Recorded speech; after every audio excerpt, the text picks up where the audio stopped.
A casa era pequena, mas parecia enorme quando o silêncio a preenchia.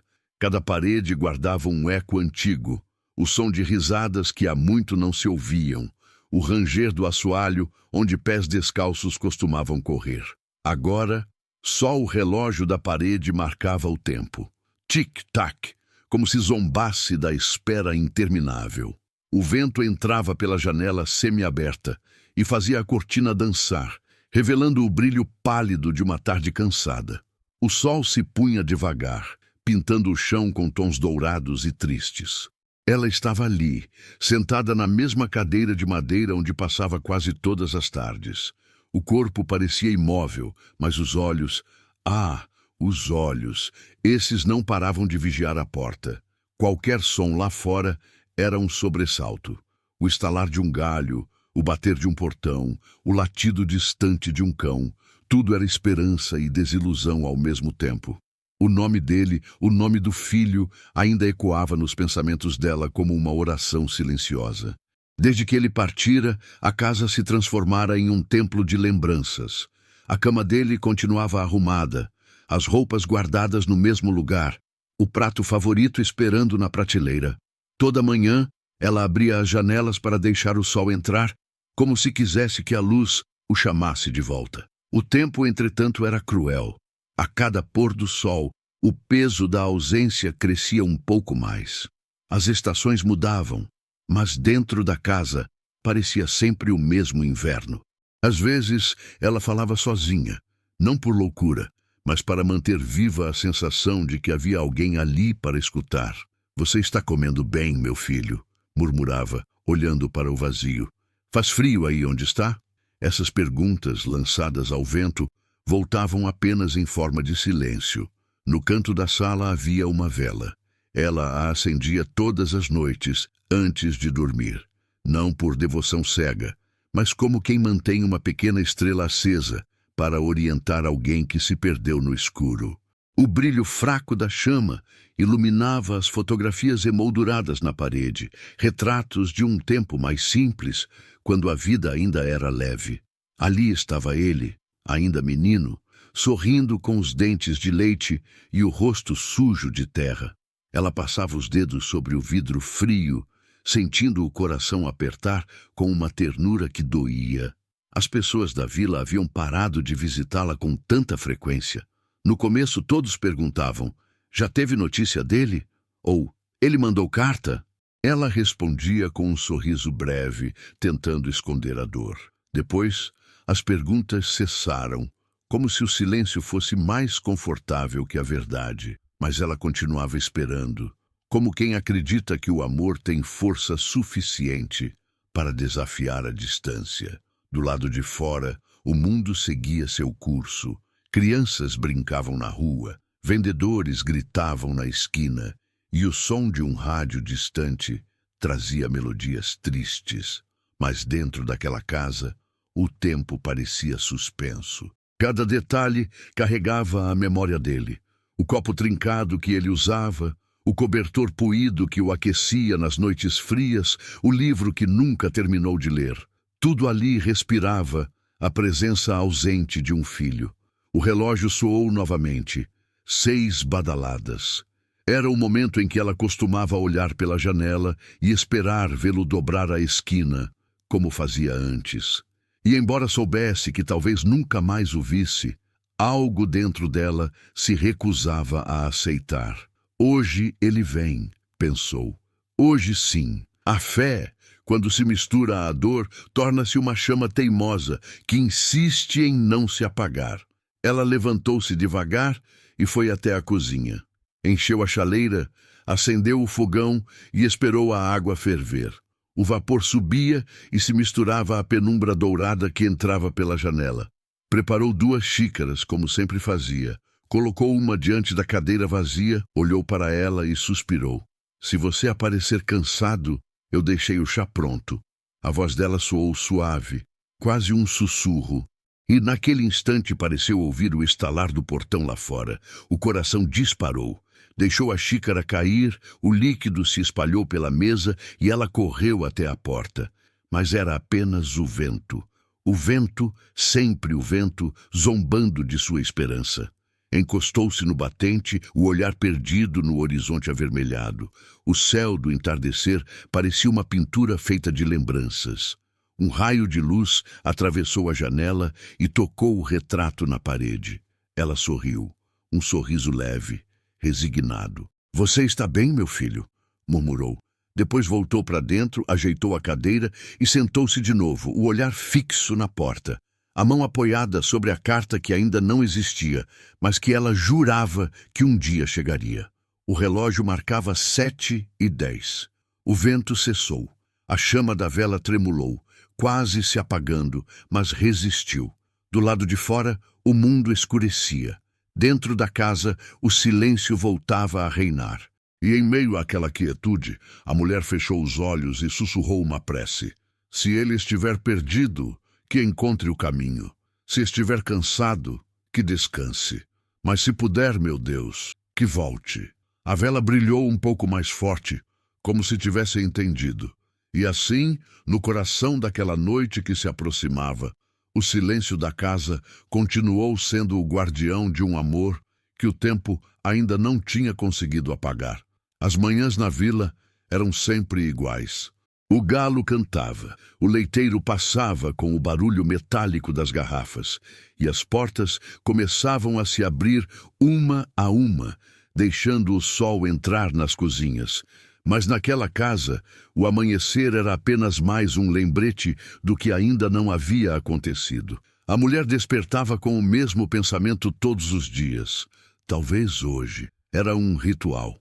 Levantava devagar, arrumava os cabelos diante do espelho rachado e vestia o velho chale de lã que já conhecia o formato de seus ombros. Depois, passava o café, ajeitava a mesa, 2 xícaras, como sempre, e olhava pela janela. Dali, podia ver o carteiro caminhando pela rua de terra, o saco de correspondências pendendo de um lado, o chapéu abaixado protegendo do sol. O coração dela batia acelerado sempre que ele se aproximava. Por alguns segundos, o mundo inteiro se resumia àquele som de passos lentos no cascalho. "Bom dia, Dona Teresa", dizia o carteiro, com um sorriso gentil. Ela respondia com outro sorriso, quase infantil, esperançoso. "Bom dia, seu Arnaldo. Tem algo para mim hoje?"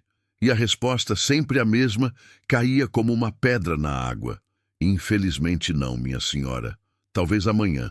Ele seguia o caminho, e ela ficava parada no portão, observando até o último passo desaparecer na curva. Depois, voltava para dentro, sentava-se à mesa e encarava a cadeira vazia do filho. "Talvez amanhã", repetia como um mantra. As cartas que não chegavam se tornaram uma presença silenciosa dentro da casa.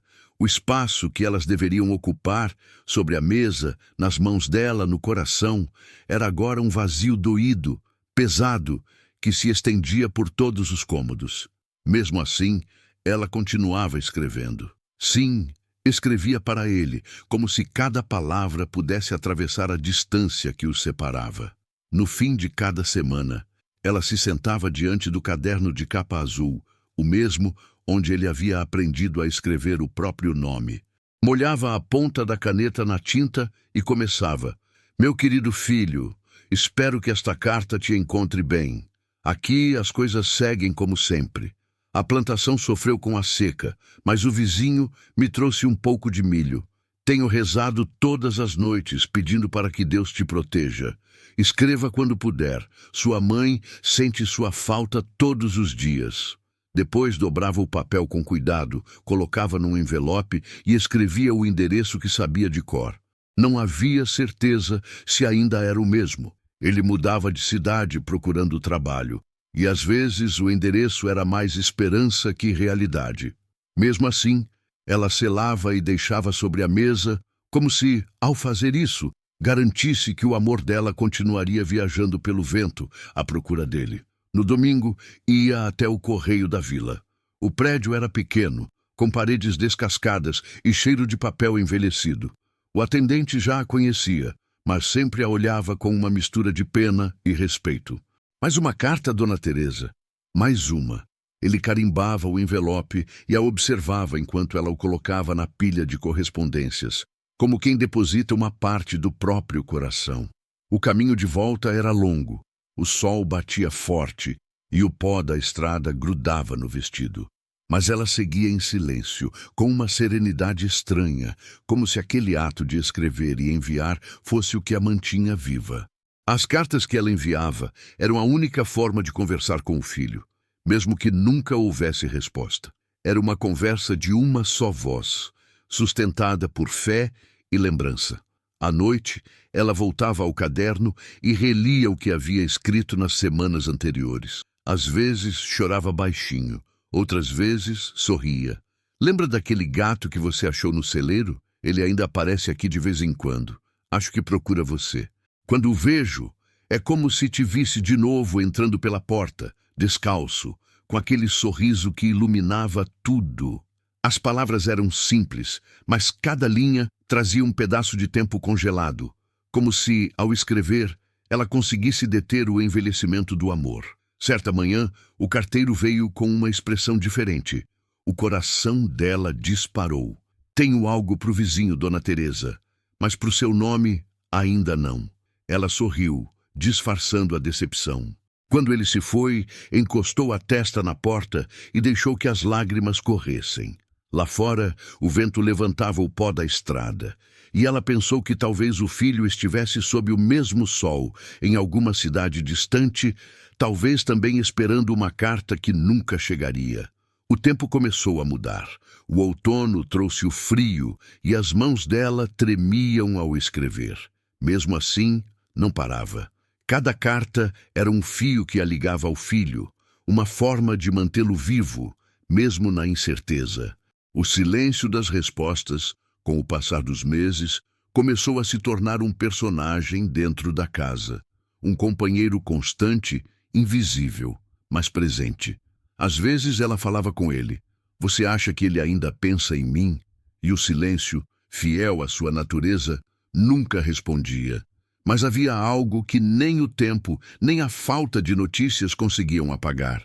Aquela fé pequena e inquebrável, que fazia ela continuar escrevendo mesmo quando o coração pesava.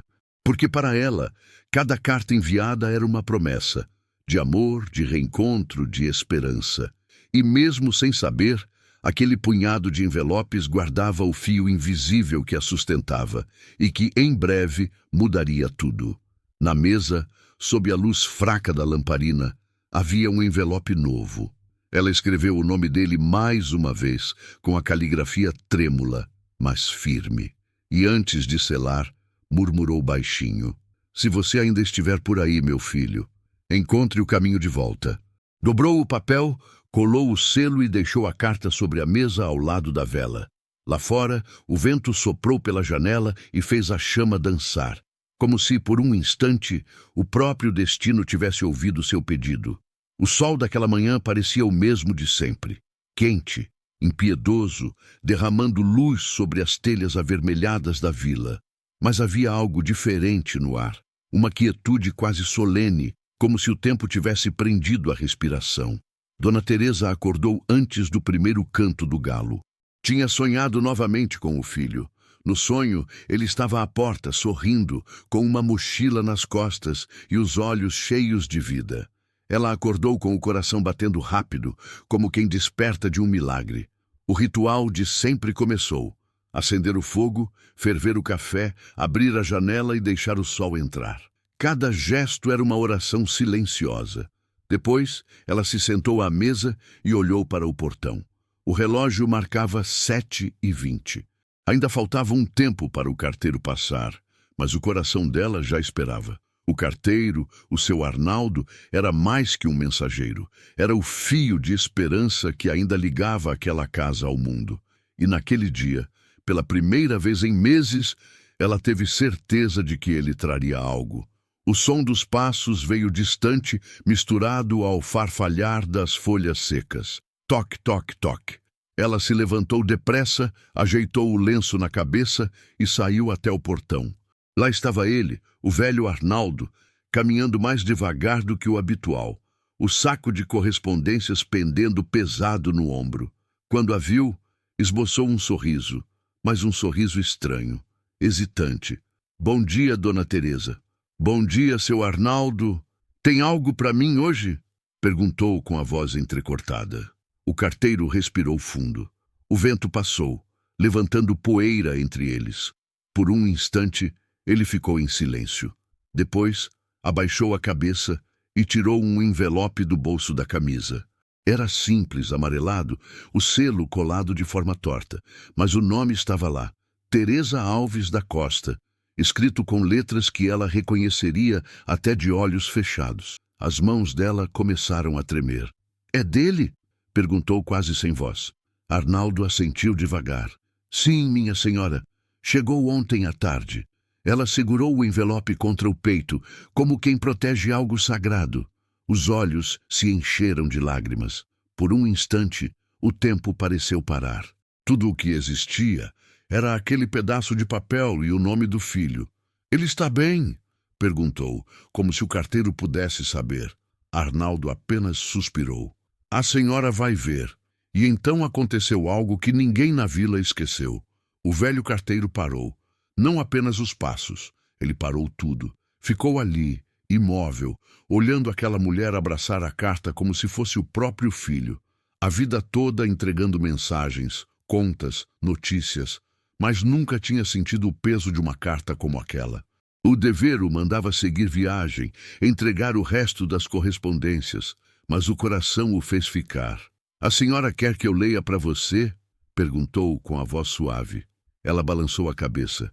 Não, quero ler sozinha. Faz tanto tempo. Quero sentir as palavras saindo dele. Arnaldo respeitou. Ficou apenas ali, de chapéu na mão, assistindo à cena. Dona Teresa abriu o envelope com cuidado, como se temesse machucar o conteúdo. O papel estava um pouco sujo, amassado, mas era dele. O cheiro do tempo, da distância, misturava-se ao perfume de café e terra. Ela começou a ler, os lábios se movendo lentamente. Mãe, desculpe o silêncio. As coisas por aqui não foram como eu esperava. Trabalhei um tempo numa construção, mas fiquei doente e precisei parar. Um homem bom me ajudou. Agora estou em outro lugar tentando recomeçar. Penso na senhora todos os dias. Ainda lembro do cheiro do bolo de fubá e das tardes no quintal. Se Deus quiser, em breve volto para casa. Com amor, seu filho, João. A voz dela falhou na última linha. O papel molhou-se com as lágrimas. O carteiro olhou para baixo, comovido. Ele vai voltar, Dona Teresa. Vai sim. Ela sorriu entre lágrimas. Eu sabia que ele não me esqueceria. Sabia. Por um tempo, os dois ficaram ali, em silêncio, ouvindo o vento. O sino da capela tocou ao longe. As pessoas passavam, curiosas, vendo o carteiro parado e a mulher chorando. Mas ninguém ousou interromper. Era como se todos soubessem que estavam presenciando um milagre pequeno e íntimo. O tipo de milagre que o mundo apressa e ignora, mas que muda o coração de quem o vive. Antes de partir, Arnaldo colocou a mão no ombro dela. Se precisar mandar resposta, passo amanhã. Ela segurou a mão dele e disse, Obrigada, seu Arnaldo. O senhor trouxe mais do que uma carta. Trouxe meu fôlego de volta. Ele sorriu, ajeitou o chapéu e se foi, mas não conseguiu seguir o caminho de sempre. Parou de novo, mais adiante, e olhou para trás. A casa dela estava envolta pela luz dourada da manhã, e a figura pequena da mulher, à porta, segurava a carta no peito como quem abraça o próprio destino. Naquele dia, o carteiro não bateu em todas as portas. Voltou mais cedo para casa, dizendo que o calor estava forte demais. Mas a verdade é que ele precisava ficar um tempo em silêncio, porque havia entendido, enfim, o verdadeiro peso de seu trabalho. Não era apenas entregar papéis, era carregar pedaços da alma das pessoas, esperanças dobradas e seladas, promessas que viajavam dentro de envelopes. Enquanto isso, em sua casa, Dona Teresa dobrou cuidadosamente a carta, colocou-a dentro de uma caixinha de madeira e acendeu a vela ao lado. Ele está vivo, sussurrou. Ele ainda escreve. e pela primeira vez em muito tempo, o silêncio daquela casa pareceu respirar junto com ela. Do lado de fora, o vento soprou, e o carteiro, o velho Arnaldo, caminhava pela estrada de terra com o coração cheio e o passo leve, sentindo que naquele dia, ao parar, ele havia feito o que mais importava: entregar esperança. O carteiro desceu da bicicleta devagar, como quem carrega o peso do mundo nas mãos. O sol já se inclinava sobre os telhados e o som distante dos grilos começava a anunciar a chegada da noite. Dona Helena, com os cabelos presos num coque desalinhado e o avental ainda sujo de farinha, estava sentada na varanda como fazia todos os dias. Ela ergueu o olhar e, por um instante, o tempo pareceu parar. O homem segurava um envelope amarelado, gasto nas bordas, como se tivesse viajado demais, como se tivesse atravessado desertos, mares e tristezas antes de chegar ali. Ele não disse nada. Apenas se aproximou, tirou o boné e estendeu a carta com um olhar que pedia desculpas por algo que nem ele sabia explicar. Helena ficou imóvel. Os dedos hesitavam. Era o mesmo envelope que ela esperava há meses, talvez anos. O mesmo selo com o brasão militar, o mesmo nome que ela aprendeu a ler e reler nas cartas anteriores: Lucas Andrade da Silva, o filho. Quando finalmente segurou o envelope, o mundo pareceu mudar de cor. O ar ficou mais denso, o som do vento se afastou e até o canto das cigarras cessou. As mãos dela tremiam, mas não por medo, por reconhecimento. Sabia que aquele tipo de carta, com o timbre oficial, não trazia boas notícias. Era a carta que nenhuma mãe deveria receber. Entrou devagar na casa, como se o chão tivesse se tornado frágil, como se cada passo pudesse rasgar o silêncio. Sentou-se à mesa, sob a lâmpada fraca que balançava com o vento. O carteiro permaneceu do lado de fora, imóvel, respeitando aquele momento sagrado de despedida que ainda não havia sido lido, mas já era compreendido. Helena olhou para o envelope por longos minutos. Passou o dedo sobre o nome do filho, traçando as letras como quem acaricia o rosto de alguém que já se foi. Então, respirou fundo e rasgou o papel com cuidado. Dentro havia apenas uma folha, dobrada 2 vezes, com o selo do exército no canto. A letra era de outro homem, fria, formal, sem alma. Prezada senhora Helena Andrade, temos o pesar de informar que seu filho, soldado Lucas Andrade da Silva, desapareceu em operação no dia 17 de março. Seu corpo ainda não foi localizado. A carta continuava, falando de honra, de bravura, de dever cumprido. Mas Helena não lia mais. O olhar se perdeu nas entrelinhas, nas memórias que voltavam com força.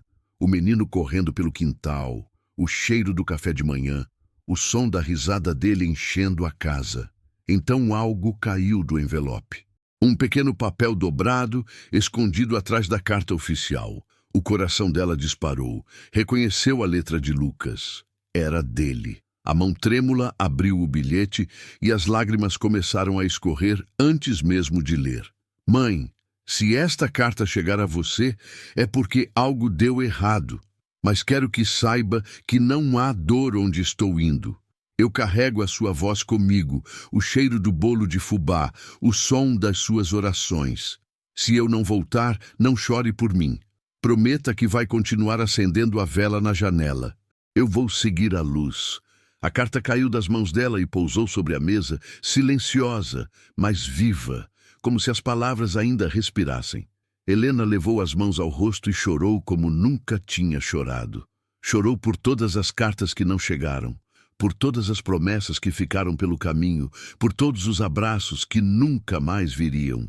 Do lado de fora, o carteiro enxugou discretamente os olhos. O vento soprou leve, balançando as cortinas e espalhando o perfume das flores do quintal.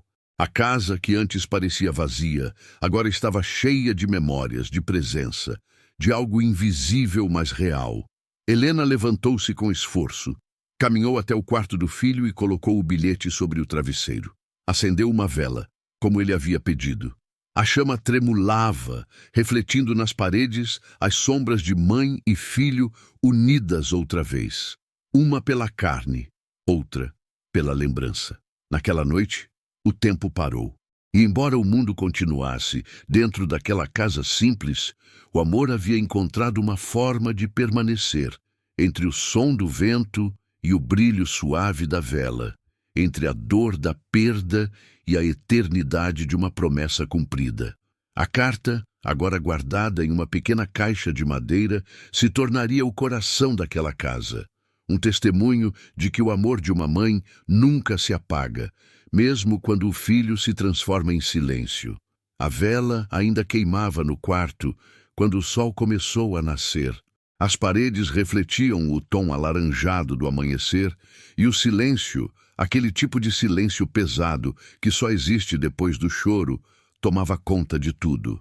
Helena não havia dormido. Passara a noite sentada ao lado da cama do filho ausente, olhando para o bilhete que agora parecia pulsar como um coração vivo. Cada palavra escrita por Lucas era uma presença, um sussurro entre mundos. Prometa que vai continuar acendendo a vela na janela. Eu vou seguir a luz. A última frase. Simples, quase infantil, mas nela havia um universo inteiro. Helena leu e releu aquelas palavras, até que decorou cada curva da letra, cada traço vacilante do lápis. Era como se o filho ainda falasse com ela, como se tivesse deixado um mapa secreto para encontrá-lo. Durante o café da manhã, ela manteve a carta ao lado da xícara, como quem não quer perder de vista o que restou. O pão estava duro, o café frio, mas nada disso importava. O tempo, dentro daquela casa, havia parado junto com o coração dela. Ao meio-dia, o carteiro voltou. Trazia o mesmo olhar de ontem, de quem carrega culpas que não são suas. Perguntou se ela precisava de algo, se queria que avisasse o padre, o prefeito, o exército, qualquer um. Mas Helena apenas respondeu com um aceno suave. A voz dela estava presa em algum lugar entre o peito e a garganta. Ele me pediu para acender a vela, disse enfim. O carteiro não entendeu direito, mas respeitou. Deixou um pão fresco e foi embora. Nos dias que se seguiram, a rotina dela mudou. Todas as tardes, antes do pôr do sol, Helena acendia uma vela na janela da sala, sempre a mesma, voltada para o caminho de terra que levava à cidade. Dizia para si mesma que aquela luz era o farol do filho, que onde quer que ele estivesse, ele veria a chama e saberia que ainda tinha um lar. As vizinhas começaram a reparar. Algumas perguntavam se era promessa, outras se calavam, entendendo que certas dores não se tocam com palavras. A luz da vela virou um símbolo. Havia quem dissesse que, nas noites mais escuras, era possível ver uma sombra jovem parada diante da janela. Um rapaz alto, magro, com um olhar sereno, e que, quando o vento soprava, o brilho da chama se inclinava na direção dele. Helena nunca contou se viu o filho, mas, certa noite, chuvosa e silenciosa, ouviu um barulho vindo da varanda. O vento forte batia as janelas e ela levantou para fechá-las. Quando passou pelo corredor, notou a vela quase se apagando. Correu até ela, protegeu com as mãos e por um instante viu algo refletido no vidro. Um rosto, o mesmo rosto que beijava quando ele tinha 7 anos e chorava de medo do escuro. Ela sorriu, não de alegria, mas de reconhecimento. Sentou-se diante da janela e começou a falar, como se ele estivesse ali. Você sempre teve medo de se perder, Lucas. Eu te dizia para olhar para o céu que as estrelas sempre mostram o caminho. Agora é você que me mostra. E ficou ali, em silêncio, ouvindo o som da chuva e o estalar suave da vela queimando. Dias depois, o exército enviou uma nova correspondência. Desta vez, era um documento frio e definitivo. Corpo encontrado, reconhecimento positivo. Mas Helena não chorou. Apenas dobrou o papel e colocou dentro da caixa, junto da primeira carta e do bilhete. A dor já não doía do mesmo jeito. Havia se transformado em algo silencioso e sagrado. Naquela noite, acendeu 2 velas, uma para ele, outra para o que restava dela. E enquanto a chama tremulava, percebeu algo que nunca havia notado. A última frase do bilhete: "Eu vou seguir a luz." Era também uma promessa. Não era ela quem guiava o filho, era ele quem continuava a guiá-la, mesmo do outro lado da vida. As semanas viraram meses. O carteiro, agora mais velho, ainda passava pela rua de vez em quando, só para verificar se a vela continuava lá. Sempre estava. Mesmo quando o vento tentava apagá-la, Helena encontrava um jeito de reacender. Certa tarde, ela escreveu no próprio diário com uma caligrafia trêmula: "Um dia, talvez, eu siga essa luz também, não para encontrá-lo, porque nunca deixei de estar com ele, mas para descansar ao lado da chama que nunca se apaga." Anos depois, quando Helena se foi, os vizinhos entraram na casa. Encontraram a velha caixa de madeira sobre a mesa, a vela ainda acesa e o bilhete ao lado. Era como se o tempo tivesse parado novamente naquele instante. E na parede, refletida pela luz vacilante, parecia haver a sombra de uma mulher e de um rapaz, caminhando juntos em direção à estrada. Mãe e filho, finalmente lado a lado, seguindo a mesma luz. A última frase de Lucas não era apenas uma despedida. Era uma ponte. Um fio de eternidade entre 2 corações que nunca se separaram. E enquanto houvesse alguém disposto a acender uma vela por amor, aquela história continuaria viva, brilhando em silêncio, como a promessa de um reencontro que o tempo não pode apagar. O retrato ficava sobre a estante da sala, entre um vaso rachado e um relógio de parede que parara há anos. Era uma fotografia antiga, tirada pouco antes de Lucas partir. Helena nunca se acostumara com aquele olhar fixo do filho, meio tímido, meio determinado, como se pressentisse que aquele seria o último registro de sua presença. O tempo, com sua crueldade silenciosa, começara a apagar as cores. O azul do uniforme agora era um cinza amarelado, e o sorriso discreto dele parecia cada vez mais distante. Todas as manhãs, Helena passava um pano macio sobre o vidro da moldura.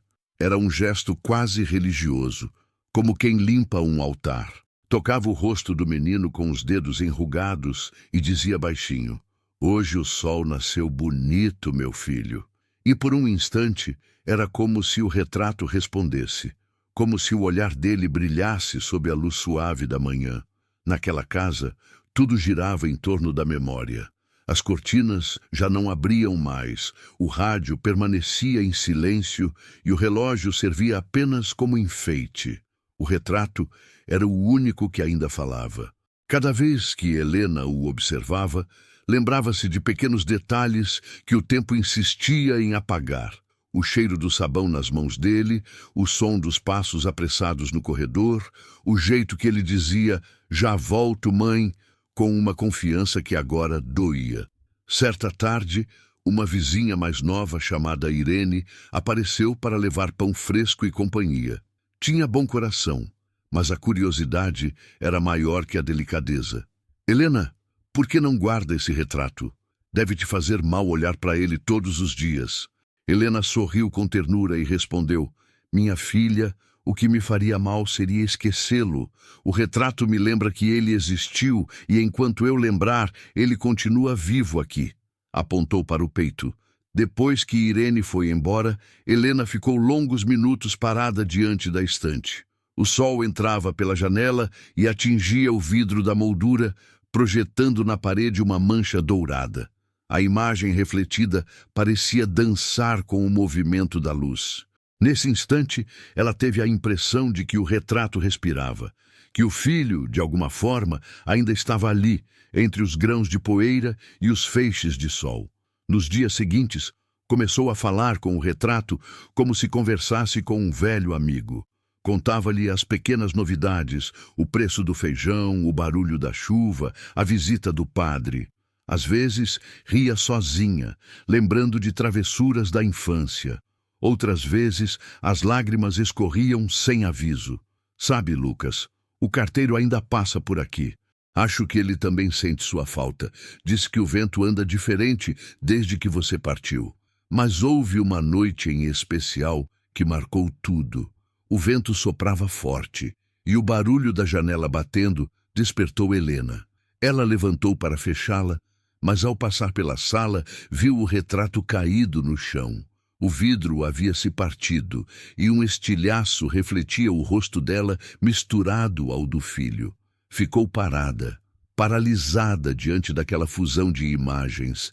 Mãe e filho, um só olhar fragmentado no reflexo. Com mãos trêmulas, recolheu os pedaços e colocou o retrato sobre a mesa. Limpou o pó com um lenço e, em vez de chorar, começou a sorrir. Pela primeira vez, percebeu algo que nunca notara. O fundo da fotografia mostrava uma janela aberta, com um raio de luz entrando. O mesmo ângulo da sua própria janela. Era como se o menino, ao ser fotografado, estivesse olhando exatamente para o lugar onde a mãe acendia as velas hoje. Você sabia, não é? Murmurou ela. Sabia que eu ia precisar dessa luz para te encontrar. No dia seguinte, foi até a cidade e pediu ao fotógrafo antigo, o mesmo que revelara o retrato décadas antes, que restaurasse a imagem. O homem, agora idoso, aceitou comovido. Este menino, eu lembro dele. Tinha o olhar de quem ia longe. Helena levou o retrato restaurado de volta para casa, colocou numa nova moldura de madeira escura e pendurou acima da lareira. Acendeu uma vela embaixo, como quem consagra algo sagrado. Com o passar das semanas, o retrato começou a mudar de significado. Já não era apenas lembrança de dor, mas um símbolo de continuidade. Cada vez que o vento passava pela janela e tremulava a chama da vela, Helena dizia: "Ele chegou." E assim a casa, antes fria e imóvel, voltou a ter vida. Certa noite, um menino da vizinhança bateu à porta. Trazia uma carta para entregar. Não era de ninguém conhecido, mas o envelope estava sem remetente, apenas com uma frase escrita à mão: "Para quem guarda a luz." Dentro havia uma pequena foto, o retrato de Helena jovem, segurando o filho pequeno no colo, que alguém havia guardado e devolvido. Nenhuma explicação, nenhum nome. Apenas aquele eco silencioso do tempo, como se o próprio destino tivesse fechado um ciclo. Helena colocou as duas fotos lado a lado, a do passado e a restaurada. Ficou olhando por horas, até perceber que os olhares se encontravam, como se mãe e filho estivessem eternamente voltados um para o outro através das molduras e das lembranças. Naquela noite, antes de dormir, escreveu em seu caderno de capa azul: "O retrato é a lembrança que o amor deixa para o tempo, e o tempo, às vezes, devolve o amor em forma de luz." Depois, apagou a vela, deitou-se e sorriu, sentindo o coração leve. Do lado de fora, a lua se refletia no vidro da moldura, iluminando os dois rostos. E pela primeira vez em muito tempo, Helena dormiu em paz, sonhando com um abraço que o tempo jamais conseguiria apagar. A noite começou como tantas outras, com o ranger do vento nas frestas da janela e o estalar distante de um galho no quintal. Mas havia algo diferente naquele silêncio. Um tipo de vazio que parecia respirar dentro da casa, como se as paredes tivessem memória própria. Helena, deitada na cama, não conseguia dormir.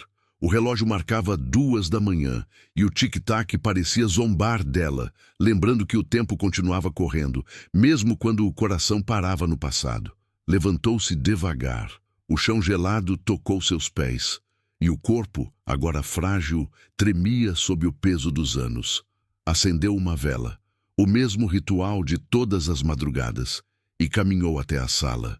O retrato de Lucas brilhava à luz trêmula, o olhar dele tão vivo que era quase uma presença. Helena aproximou a vela do vidro, observando o reflexo da chama nos olhos do filho. Por um instante, jurou ver a pupila se mover. "Você está aí, não é, meu filho?" A pergunta se perdeu no ar, mas o silêncio respondeu com um tipo de paz melancólica. Do lado de fora, o vento soprou mais forte. As árvores gemiam e a chuva começou a bater no telhado, primeiro em gotas tímidas, depois num ritmo incessante. Helena se sentou na cadeira de balanço, como fazia quando Lucas era pequeno. Quantas noites havia embalado o menino com canções que já esquecera? Quantas vezes fingira não chorar enquanto ele dormia no colo, sonhando com um mundo que o esperava? Agora, o mesmo som da cadeira rangendo ecoava na casa vazia. Cada balanço era um retorno, uma volta ao tempo em que o amor ainda tinha corpo, cheiro e voz. Pegou o caderno azul que ficava sobre a mesa. A capa já estava gasta, as folhas amareladas. Abriu na última página e leu o que escrevera dias antes. O retrato é a lembrança que o amor deixa para o tempo. Sorriu, mas sentiu que ainda havia algo a dizer. Algo que precisava ser escrito antes que o corpo esquecesse o caminho das palavras. Molhou a pena no tinteiro e começou a escrever com a delicadeza de quem costura o próprio destino. Filho, esta noite o céu está escuro, mas não sinto medo. Acho que a luz que você disse que seguiria ainda brilha em algum lugar. Às vezes, sinto como se ela passasse por mim, silenciosa, me chamando para um lugar onde o tempo não pesa. Se for verdade, me espere um pouco. Só mais uma noite. As letras tremiam sob a luz da vela, e as sombras dançavam nas paredes como se quisessem participar da despedida.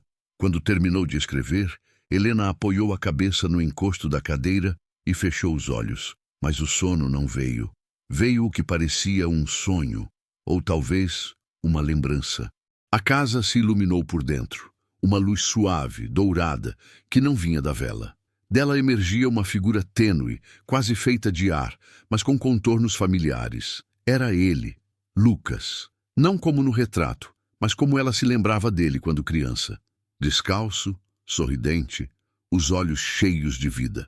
Você demorou, meu amor, disse ela, sem surpresa. Eu estava aqui o tempo todo, mãe, respondeu ele, com a voz que soava entre eco e brisa. Veio me buscar? Não, vim te acompanhar. A luz aumentou, e a chuva que antes batia furiosa no telhado pareceu se transformar em um canto suave. Helena estendeu a mão e o menino se aproximou. Ao tocá-lo, sentiu algo que não era frio nem calor. Era como se o ar se tornasse denso de amor. Você seguiu a luz como prometeu, ela sussurrou. E agora é sua vez, respondeu ele. De repente a vela se apagou. A casa mergulhou na escuridão, e o único som que restou foi o bater compassado da chuva, agora leve, quase um murmúrio. Na manhã seguinte, Irene, a vizinha, estranhou não ver a fumaça da chaminé. Bateu à porta, chamou pelo nome de Helena, mas ninguém respondeu. Entrou devagar, guiada pelo cheiro de cera derretida e pela luz suave que entrava pelas frestas. A vela, que deveria estar apagada, ainda queimava sozinha na janela. A chama firme, imóvel, como se alguém a protegesse do vento. Helena estava na cadeira de balanço, o corpo sereno, as mãos repousadas sobre o colo, segurando o caderno azul. No rosto, um leve sorriso. Sobre a mesa, o retrato do filho. E atrás dele, uma segunda foto. Agora mostrava os dois juntos, lado a lado, sob uma luz dourada que ninguém lembrava de ter visto antes. O carteiro foi chamado. Os vizinhos rezaram e o padre disse que era uma morte tranquila. Mas Irene, ao olhar para a janela, teve certeza de outra coisa. Juro que viu duas sombras se afastando na estrada, de mãos dadas, caminhando sob o primeiro raio de sol da manhã. Dias depois, quando recolheram os pertences da casa, encontraram um último bilhete dentro do caderno. A noite sem fim é apenas o começo da luz eterna. E assim, no silêncio daquela casa, o amor cumpriu o que havia prometido. Nem o tempo, nem a distância, nem a morte foram capazes de separá-los. A chama da vela permaneceu acesa por 3 dias inteiros, sem que ninguém a tocasse. Alguns diziam que era milagre, outros que era vento. Mas quem conhecia a história sabia. Era o menino que voltara, só para garantir que a mãe não atravessasse a noite sozinha. E quando, finalmente, a chama se apagou, o sol já havia nascido por completo, e a casa, pela primeira vez em anos, parecia cheia de luz. O sonho sempre foi uma das fronteiras mais misteriosas da experiência humana.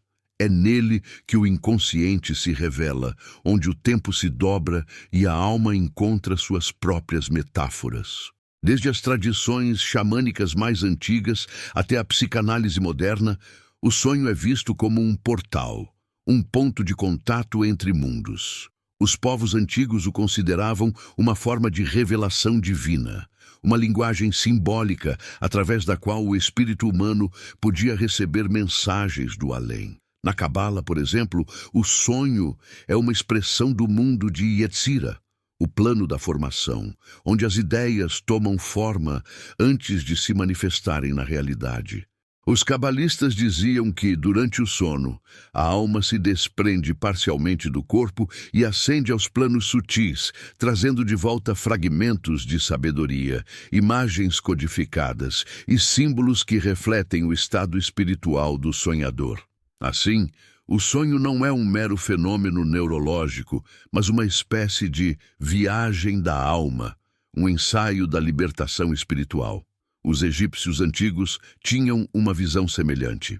Para eles, o sono era o irmão da morte, um momento em que o Keá, o duplo espiritual, vagava entre os deuses. Muitos sacerdotes dormiam em templos dedicados a divindades específicas, buscando sonhos proféticos, conhecidos como incubação sagrada. Acreditavam que nesses sonhos poderiam receber curas, instruções ou presságios. Esse mesmo princípio se manteve entre os gregos, com os templos de Asclépio, onde as pessoas iam dormir para sonhar com o deus e receber sua orientação. Mas talvez o aspecto mais intrigante do sonho seja o seu poder criativo. Grandes descobertas científicas, obras de arte e revoluções espirituais nasceram no terreno onírico. Kekulé viu em sonho a estrutura em anel do benzeno. Elias Hall sonhou com a agulha que o levaria à invenção da máquina de costura. E muitos místicos afirmaram ter recebido revelações completas enquanto dormiam. O sonho é um laboratório divino, onde o inconsciente experimenta, une símbolos e cria pontes entre o humano e o eterno. Do ponto de vista esotérico, o sonho é também um campo de treinamento. O hermetismo ensina que a consciência desperta dentro do sonho. O chamado sonho lúcido é o primeiro passo para a maestria sobre a própria realidade. Quem desperta no sonho aprende gradualmente a despertar também na vida. Essa é a verdadeira iniciação. Perceber que o mundo físico é, de certa forma, um sonho mais denso e que podemos aprender a moldá-lo da mesma forma que moldamos as imagens do sono. Jung via os sonhos como mensagens do inconsciente coletivo, uma tentativa da psique de restaurar a harmonia perdida. Em cada sonho há arquétipos, símbolos universais que expressam o drama espiritual do ser humano. O herói, a sombra, a anima, o sábio. Interpretar um sonho para Jung é compreender a linguagem com que o inconsciente conversa conosco. É um diálogo da alma com ela mesma, uma tentativa constante de cura e de integração. No entanto, na era moderna, perdemos a reverência por esse território. Passamos a ver o sonho como um ruído mental, algo sem importância. Dormimos exaustos, desconectados, e raramente lembramos o que vivemos durante a noite. Mas o esquecimento não significa ausência. Mesmo que não recordemos, o sonho atua em nós, reorganizando emoções, curando traumas, mostrando o que ainda não queremos ver à luz do dia. Quando nos dispomos a ouvir o sonho, algo muda. O véu entre o consciente e o inconsciente se torna mais fino. Começamos a perceber padrões, símbolos recorrentes, mensagens veladas. A linguagem dos sonhos é feita de paradoxos, metáforas e sensações, não de lógica linear. É como aprender a ouvir o idioma do espírito. Em última instância, o sonho é uma lembrança do que realmente somos, seres que habitam múltiplos planos de existência. Ele nos convida a reconhecer que a realidade é mais maleável do que pensamos e que a consciência é o verdadeiro criador. Sonhar é ensaiar o despertar. É recordar que a vida, tal como a conhecemos, também é um sonho, um vasto campo simbólico onde a alma, adormecida no corpo, busca acordar para sua própria luz. E quando isso acontece, quando o sonhador desperta dentro do sonho, ele se torna o que os místicos chamam de filho da aurora, aquele que se lembra de que tudo é consciência. Nesse instante, o sonho e a realidade deixam de ser opostos. Tornam-se um só movimento do espírito, um só olhar através dos muitos mundos. Há um lugar dentro de cada ser humano que poucos conseguem alcançar conscientemente. Um espaço secreto, sereno e silencioso, onde o tempo não existe e a alma se lembra de quem é. As tradições antigas o chamaram de paraíso interior, Éden perdido, jardim das almas, e sob todos esses nomes, ele representa o mesmo símbolo, o retorno à unidade primordial. O jardim não é um lugar físico, mas um estado de consciência. É o território da pureza, onde o ser humano vive em harmonia com todas as forças da criação. Nele, o bem e o mal ainda não se separaram. O masculino e o feminino estão em perfeita comunhão, e a mente não se distancia do coração. É o ponto de equilíbrio anterior à queda, o instante eterno antes da dualidade. Nas antigas tradições místicas, o jardim simboliza a alma desperta, o centro do ser. Na Cabala, ele corresponde ao Gan Eden, o jardim do Éden, que não é um espaço terrestre, mas um nível de percepção espiritual. É o lugar onde a luz divina flui sem obstrução, onde o homem e a mulher, Adão e Eva, representam as polaridades sagradas da consciência unificadas em perfeita harmonia. Segundo os alquimistas, esse jardim é também o Hortus Conclusus, o jardim fechado onde cresce a flor da sabedoria. É dentro desse espaço simbólico que o ouro filosófico, a iluminação, é cultivado. Para eles, a busca espiritual não era apenas uma jornada para fora, mas um cultivo interno, um processo de purificação da alma, até que ela se tornasse fértil novamente, capaz de florescer com a luz do espírito. O jardim também aparece em inúmeras mitologias como o lugar de origem da humanidade. Para os persas, havia um jardim celestial de onde fluíam 4 rios, representando os 4 elementos e as 4 direções do mundo. Essa imagem é espelhada no Gênesis, onde do Éden também saem 4 rios, Pison, Gion, Tigre e Eufrates, que simbolizam as correntes energéticas que sustentam o corpo e o cosmos. É como se o jardim fosse o coração do universo, de onde brota toda a vida. Mas o que significa espiritualmente retornar ao jardim? Essa é a verdadeira questão. Não se trata de uma viagem no tempo ou de uma nostalgia de um paraíso perdido, mas de uma reintegração interior. O jardim é reencontrado quando o ego se aquieta e o coração volta a ouvir a voz do divino. É o momento em que o ser humano deixa de lutar contra a natureza, dentro e fora de si, e passa a florescer junto com ela. Os mestres do Tao diziam que o sábio vive no jardim mesmo enquanto caminha pelo mundo. Ele vê a perfeição em cada forma, a beleza em cada processo, e não tenta forçar a vida a ser diferente do que é. Ele se torna como uma árvore, enraizada na terra, mas voltada para o céu. Esse é o segredo. O jardim não precisa ser encontrado, apenas revelado. Ele sempre esteve lá, coberto pelas ervas daninhas do medo, do desejo e da ignorância. Na tradição cristã mística, o jardim interior é onde o encontro com Deus acontece. Santa Teresa d'Ávila falava do castelo interior, onde a alma atravessa 7 moradas até alcançar o centro. E nesse centro, ela dizia, há um jardim. Um espaço onde Cristo passeia, onde a alma e o divino conversam em silêncio.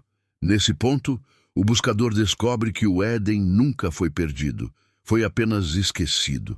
Do ponto de vista psicológico, o jardim também representa a integração dos opostos. É o lugar onde o consciente e o inconsciente se unem, onde a sombra deixa de ser inimiga e passa a ser parte do todo. Jung via esse símbolo como o arquétipo da totalidade, o self, o centro organizador da psique. Retornar ao jardim é, portanto, reconciliar-se consigo mesmo. É permitir que cada aspecto da alma encontre seu lugar sob o mesmo sol. E há ainda uma dimensão coletiva. O mundo moderno vive o exílio do jardim.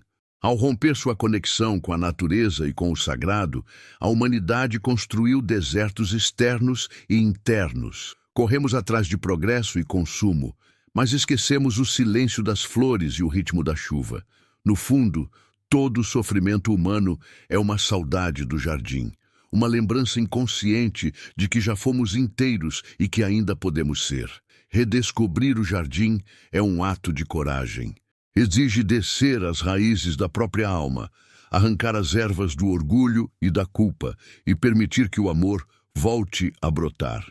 Cada meditação, cada gesto de compaixão, cada instante de presença é uma semente plantada nesse solo sagrado. Com o tempo, ele floresce novamente e, quando o faz, o mundo exterior muda junto, porque o jardim nunca esteve fora de nós. Ele é o coração desperto, o lugar onde o humano e o divino voltam a caminhar lado a lado. Quando finalmente o reencontramos, percebemos que nunca o perdemos. Apenas estávamos dormindo sob suas árvores, sonhando que estávamos longe. Há momentos na vida em que tudo parece se dissolver na escuridão, quando a alma caminha sem direção. Os olhos se acostumam à sombra e o coração se torna um eco distante. É nesse ponto de profundo silêncio que a luz costuma nascer. Não como uma explosão repentina, mas como uma brisa delicada que pouco a pouco começa a abrir caminho pelas frestas do ser. A luz é o destino de toda jornada espiritual, mas também é o seu começo. Está presente no primeiro sopro da criação e no último suspiro de uma alma desperta. Todas as tradições sagradas, em todas as eras, falam sobre ela. Os egípcios a chamaram de Ra, o sol divino que renasce a cada amanhecer. Os hindus a identificaram com o Atman, a centelha divina em cada ser. Os cristãos a viram em Cristo, a luz do mundo. Mas, sob todos os nomes, é a mesma força silenciosa que atravessa o universo e habita dentro de cada um de nós. Para compreender a luz, é preciso entender a sombra, pois não há iluminação sem o reconhecimento do que foi oculto. O próprio Jung dizia: ninguém se torna iluminado imaginando figuras de luz, mas tornando consciente a escuridão. Essa é a essência da jornada humana. Descer aos abismos para reencontrar a chama esquecida. A luz não nega a noite, ela a transforma. É através dela que a dor se converte em sabedoria e a perda se torna compaixão. No simbolismo esotérico, a luz é o reflexo do espírito, o centro divino que habita além da forma. É o fogo que guia Moisés no deserto, o clarão que envolveu Buda sob a figueira, a centelha que incendiou o coração de Francisco de Assis. É uma energia viva que não se limita a iluminar, mas também a despertar. Quando o ser humano a toca, mesmo que por um instante ele nunca mais é o mesmo. Mas a luz não é algo que se conquista, é algo que se recorda. Desde o nascimento, ela já pulsa em cada célula, escondida sob as camadas de medo, crenças e condicionamentos. A busca espiritual é, em sua essência, uma jornada de desvelamento. Não é o ego quem se torna iluminado, é o ego que se dissolve para que a luz se revele. É como o sol por trás das nuvens. Ele nunca deixou de brilhar, apenas estava encoberto. Misticamente, a luz representa o retorno à unidade. É o ponto em que o eu e o divino deixam de ser dois. Na Cabala, esse momento é descrito como Ein Sof Or, a luz infinita que existia antes da criação. Quando a alma se reconecta a essa origem, ela percebe que tudo o que existe é uma expressão da mesma radiação sagrada. Cada pessoa, cada átomo, cada batimento do universo vibra em sintonia com essa luz eterna.